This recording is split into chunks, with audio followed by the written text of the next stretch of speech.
बिस्मिल्लाहिर्रहमानिर्रहीम। स्टूडेंट, आज का जो हमारा टॉपिक है ये आपको डेटा गिवन है और बिकॉज हमने डिस्कस किया था प्रीवियस लेक्चर्स में when we are discussing about the quartile deviation, it's divided into the two type. First is the group data and second is ungroup data. अब ungroup data mean frequency is not involve. When frequency is involve this is called the group data. अगर आपको कहा ऐसा data दे दिया जाता है in which frequency is not involve, ये मैंने आपको ऊपर 20 वैल्यूज लिखकर दी हैं। अब इसमें फ्रीक्वेंसी इन्वॉल्व नहीं है एंड क्वेश्चन में वो कह रहे हैं कि they are finding the quartile deviation and coefficient of quartile deviation. तो दो चीजें उनको रिक्वायर्ड है कि आपने जी ये फाइंड करके देनी है। तो how we can solve question group data वाला हम इंशाल्लाह नेक्स्ट वीडियोस में करेंगे। क्वार्टाइल डेविएशन से रिलेटेड जो अनग्रुप डेटा है वो मैं आपको इस वीडियो में करवाऊंगी। अब हमने किस तरीके से करना है when frequency is not involve and ungroup data given है। ये 20 वैल्यू है और वो आपको कह रहे हैं कि जी आपने क्वार्टाइल डेविएशन फाइंड करना है and coefficient of quartile deviation जो है वो फाइंड करना है। ये दो चीजें हमें फाइंड करनी है। अब आपको स्टूडेंट पता है कि जब भी क्वार्टाइल डेविएशन आएगी तो क्वार्टाइल डेविएशन का जो फार्मूला है वो Q3 minus Q1 divided by 2। इसे सेमी इंटर क्वार्टाइल नाम से भी जाना जाता है। तो अगर आपको ये कह दिया जाए कि आपने फाइंड करना है सेमी इंटर क्वार्टाइल रेंज, तो आपने कंफ्यूज नहीं होना है because they are the two different names. Quartile deviation है semi inter quartile range, but वो फार्मूला एक ही है। अब यहाँ पे बिकॉज आपने फाइंड करना है Q1 एंड Q3, मैंने आपको बताया था कि अगर अनग्रुप डेटा है तो how we can solve it. हमने n+1 डिवाइडेड बाय 4 बिकॉज हम किसको डिस्कस कर रहे हैं, क्वार्टाइल को डिस्कस करें। तो क्वार्टाइल बेसिकली क्या होता है कि आपके डेटा को 4 इक्वल पार्ट्स में डिवाइड कर देते हैं। इसी तरह Q3 अगर हमने फाइंड करना है n+1 डिवाइडेड बाय 4, और ये मेजर ऑफ सेंट्रल टेंडेंसी में भी आपके साथ डिस्कस कर चुकी हूँ। अब ये जो वैल्यू आएगी ना वो हमने किस तरीके से सॉल्व करनी है ये मैं आपको बताऊंगी। अच्छा, इसमें ना बहुत ये एग्जांपल बड़ी जबरदस्त है। वो इस वजह से कि बहुत ज्यादा स्टूडेंट्स मुझसे ये बार बार पूछते भी हैं कि मैम फिक्स वैल्यू नहीं आती तो how we can solve it. जिस तरह 15.25 आ गया, 17.28 आ गया, अब आपने क्या फाइंड करना है, आपने तो एक फिक्स वैल्यू लेनी है ना जब डेटा अरेंज होगा। तो ये एग्जाम्पल जो है उससे रिलेट कर रही है, तो इसमें हमने वही चीजें बतानी है जो मैं अभी आपके साथ डिस्कस करूंगी। मैं आपको स्टूडेंट जब भी कहती हूँ कि आपको अनग्रुप डेटा गिवन हो जिसमें फ्रीक्वेंसी इन्वॉल्व नहीं होती, तो पहला स्टेप आप मीडियन करो, आप क्वार्टाइल डिविजन करो, आप डिसाइड करो, आप परसेंटाइज करो।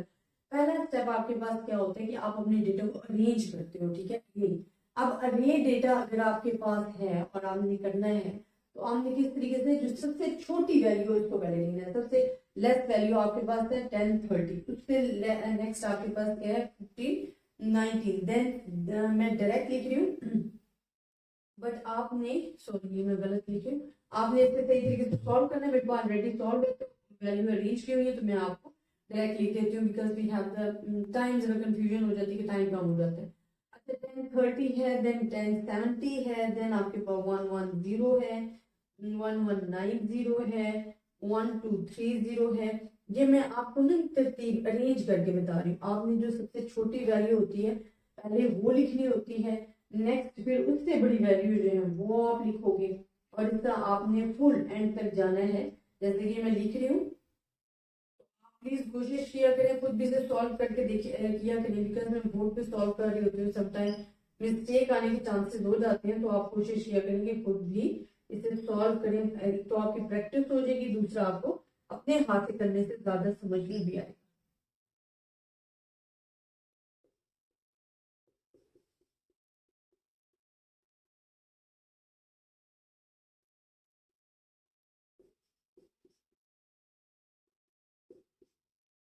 अच्छा जी, एक आपने एक और काम करना होता है स्टूडेंट। जब भी आप अपना डेटा अरेंज करोगे ना तो यू मस्ट बी काउंट कि आपने वैल्यूज कोई मिस तो नहीं कर दिया। हमने तो जल्दी में लिखा है ना, पेपर में भी इसी तरह होता है कि आप समटाइम मिस कर देते वैल्यू। कितनी है 1 2 3 4 5 6 7 8 9 10 11 12 13 14 15 16 17 18 19 20। इट्स मीन कि एंड हमारे पास क्या है 20 है और क्वेश्चन में भी 20 वैल्यूज ही गिवन थी। काउंट करने का मकसद ये होता है कि सम टाइम आप जल्दी में होते हो, आपकी किसी किस्म की मिस्टेक ना हो जाए। अब यहाँ पे हमने फाइंड करना है Q1। अब देखिए Q1 हमारे पास क्या है 20 + 1 डिवाइडेड बाय 4। आपके पास जो वैल्यू आएगी वो आएगी 5.25। ये वैल्यू मैं आपको बताना चाह रही हूँ। अगर सिंपल आ जाती है ना फिफ्थ वैल्यू, फिर तो आप काउंट कर लेते हैं 1 2 3 4 5, ये आपकी वैल्यू आ रही थी फिफ्थ, ठीक है। अब यहाँ फिफ्थ नहीं आया, यहाँ एक 5.25, ठीक है।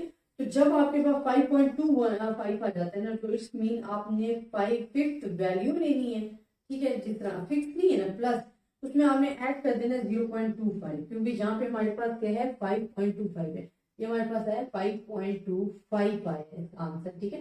तो 5.25 में आपने फिफ्थ वैल्यू लेनी है, उसमें 0.25 ऐड कर देना है। अब कंफ्यूजन कहाँ पे है, हमें कौन सी वैल्यू सिलेक्ट करनी है, या सिक्स वैल्यू करनी है या फिफ्थ करनी है। सिक्स बड़ी है ना, तो सिक्स वैल्यू में से माइनस करेंगे फिफ्थ वैल्यू, बिकॉज कंफ्यूजन आ गई है ना दोनों, तो दोनों इनके दरमियान आंसर लाइक आ रहा है, तो इस वजह से। अब आपके पास फिफ्थ वैल्यू कौन सी आप काउंट करें, 1 2 3 4 5, वहां हमारे पास है 12 30, इसमें ऐड करना है 0.25 और इसको मल्टीप्लाई करेंगे इससे करना। अच्छा, पहले हमें ब्रैकेट सॉल्व करनी होती है, ये भी हम माइंड में रखा। ब्रैकेट्स हमेशा कोई भी आपको इक्वेशन गिवन है ना, when you have the brackets you must solve first brackets, then you solve the other situation. तो यहाँ हमारे पास क्या है कि सिक्स वैल्यू आपके पास 13 10 है, माइनस फिफ्थ ये है। तो आपने सबसे पहले क्या करना है, अपनी ब्रैकेट्स को सॉल्व करना है, जो ब्रैकेट्स का आंसर आएगा उसको इससे मल्टीप्लाई करना है, फिर इसको इसमें ऐड करना है, तो आपके पास आ जाएगा 1250। तो आपके पास जो क्वार्टाइल 1 आया है वो 1250 आया है। अब मेन चीज आपके पास क्वेश्चन में यही थी कि जब आपके पास क्वार्टाइल आ जाए अनग्रुप डेटा में और उसका आंसर भी पॉइंट्स में आ रहा हो, तो हमने उसको किस तरीके से सॉल्व करना है, ये चीज इंपॉर्टेंट थी, ये चीज मैं आपको समझाना चाहती हूँ। और बहुत सारे स्टूडेंट्स को इसी चीज में कंफ्यूजन थी, तो ये पॉइंट अल्लाह करेगा इंशाल्लाह आपको सब कुछ समझ आ गया होगा। अगर फिर भी कोई कंफ्यूजन रह जाते तो हम उनसे डिस्कस कर सकते हो। अब ये क्वेश्चन मैं रेज कर रही हूँ।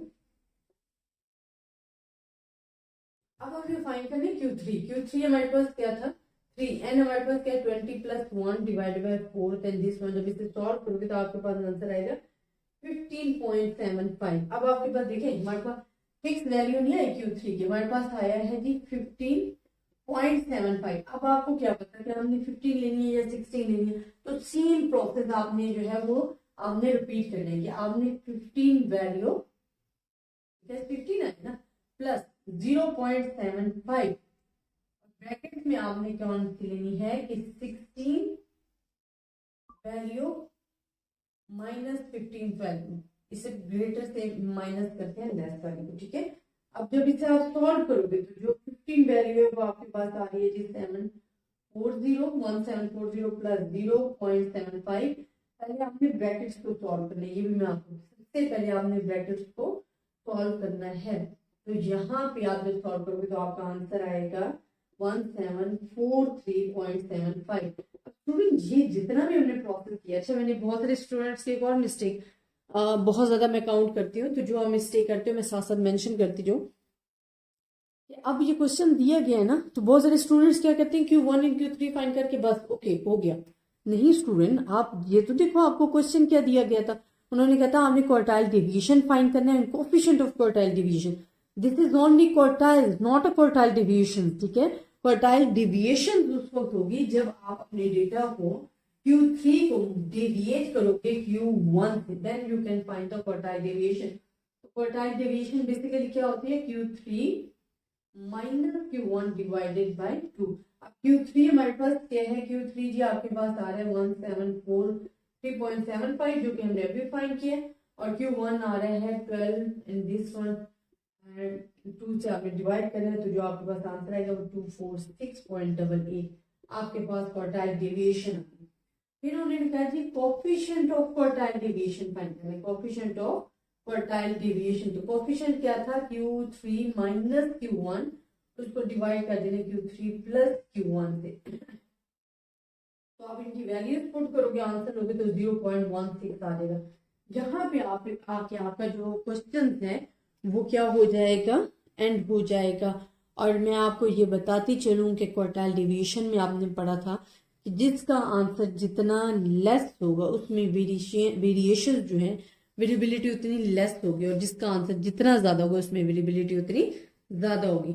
आई होप स्टूडेंट आपको समझ में आया होगा कि when quartile deviation ungroup data given हो तो how can solve the examples. और इससे रिलेटेड क्वेश्चंस भी आपके पास गिवन है, आपने इनको सॉल्व करना है ताकि आपकी अच्छे तरीके से प्रैक्टिस हो जाए। इंशाल्लाह नेक्स्ट में मैं आपको फ्रीक्वेंसी से रिलेटेड जो है वो एग्जाम्पल्स करवाऊंगी। ज़्यादा से ज़्यादा स्टूडेंट्स के साथ शेयर कीजिएगा, अपनी दुआओं में याद रखिएगा। अल्लाह हाफिज़।